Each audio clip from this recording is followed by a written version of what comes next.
What's up, Burt Ward fans, and welcome to another episode of Shocking Out Toy Reviews. 2 idiots, 1 camera, and a review. I'm one of your hosts, Wilson. I'm your better host, Berg. And in this episode, we are reviewing this box. What's this box? Mattel's DC Comics Multiverse, Batman: The Dark Knight Returns, Carrie Kelly. So, here she is. Dun, dun, dun.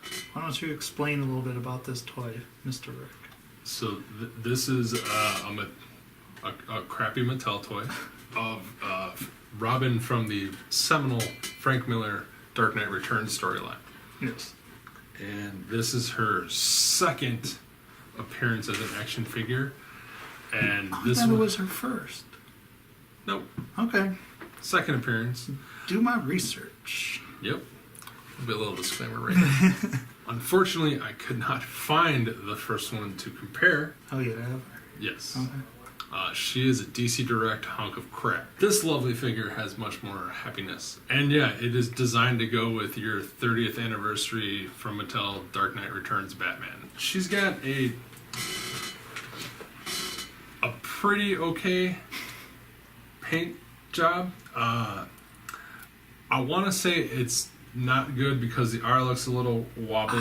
I thought the exact same thing. And the lines on the glasses look a little wonky. The yellow buttons on her shirt or whatever snaps look fine. It's not the greatest, but then I actually compared the art to the comic, and it's like, oh no, that's closer to how Frank Miller drew it. That was my next comment. Goggles don't work right, yeah. And I think it's because in the comic, he usually draws so you can see her eyes behind her glasses. I'm not surprised Mattel didn't shell it for clear goggles, but yeah, the line work on there is very iffy. So definitely, if you find a bunch, search through and get the one you like the best. But otherwise, yeah, pretty clean paint job. I will note that her arms are cast in green and then painted flesh over, so there may be some chipping or paint rub later on. But yet her legs are not, right? Am I right? Her legs are not yet, but That's her really arm is weird. one piece.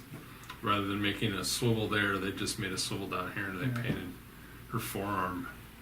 It matches really, really well because they did the exact same thing on the top part. So it doesn't match as well when if you put her legs next to her arms. It's certainly good enough. Unless you're us, you'll never really notice. Right.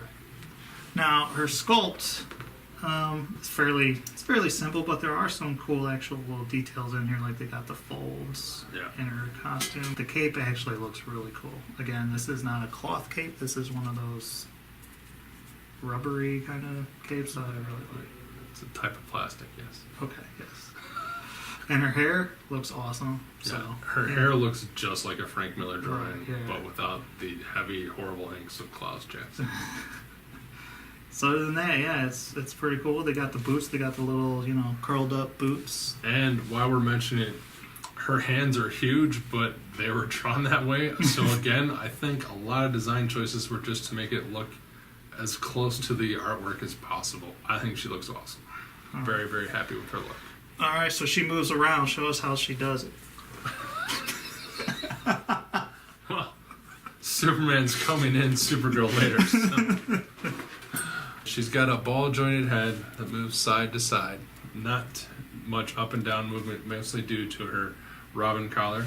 She's got a standard ball joint shoulder, standard ball joint elbow. She's got wrist swivels. She has a waist swivel. She does not have an ab crunch. She has plastic skirt so you can move it out of the way, and has the wonky, always wonky Mattel weird ball joint. What do you mean by that? Because just it looks weird when it comes out like that? Because all the Mattel guys have the gap. Have that weird little chunk. It's not a true ball joint, but it serves the same purpose. Well, hers are at least covered up by the skirt. She has a thigh swivel. She has a single jointed knee and a single jointed foot, ankle. She does not have rocker ankles. They don't swivel. So she's got enough articulation where you can approximate almost any pose you'd need her to take.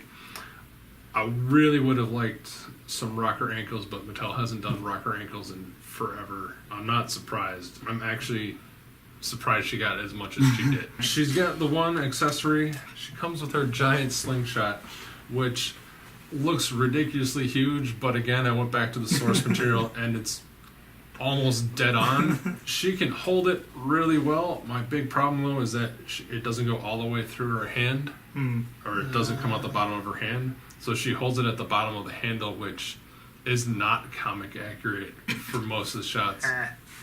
I'm just saying. And of course this doesn't actually move or anything. And as you saw through the entire rest of the review, she does have a little loop on her belt to hold it, and that is also comic accurate. And then other than that, you also get their Build-A-Figure piece. What do they call it? Collect and Connect. Collect and Connect. And it's, this is Doomsday's leg. It is New 52 Doomsday's leg. I didn't know that. Which we don't need to know anything else about. This is the old DC Collect and Collect hip. This is a brand new bottom part. That's the difference. Oh. Nice scale shot of her, not wave mates, but line mates.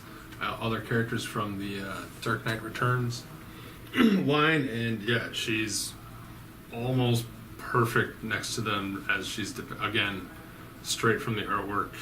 Looks great. Her colors are kind of muted and faded, and his are kind of muted and faded. They look great together. I love it. I'm super, super happy. Here she is next to Mezco's Dark Knight Returns Batman. Not quite as good. He's a great figure, but they don't look good together because he's...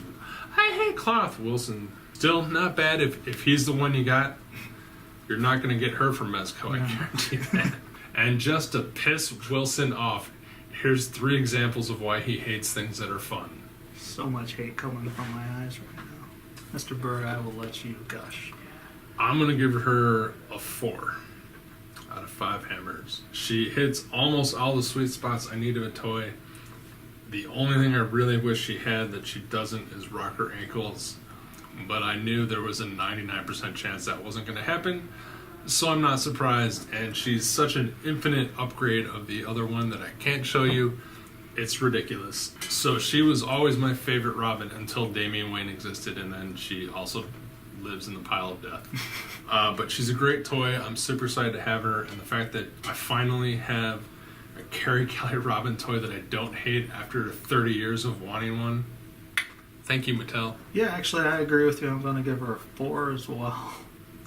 What? Holy shit. Other than the fact that she's Robin, right? She's got just a couple minor flaws for me. The paint on her glasses really bug me, and the arm stuff bugs me. She's actually one of the best Dark Knight Returns Mattel toys, I think, that are out. I think she for sure is better than Son of Batman. She might be better than Batman. I think she's better than Batman in that I really hate his giant jaw. He's got a ridiculous Jack Kirby chin that...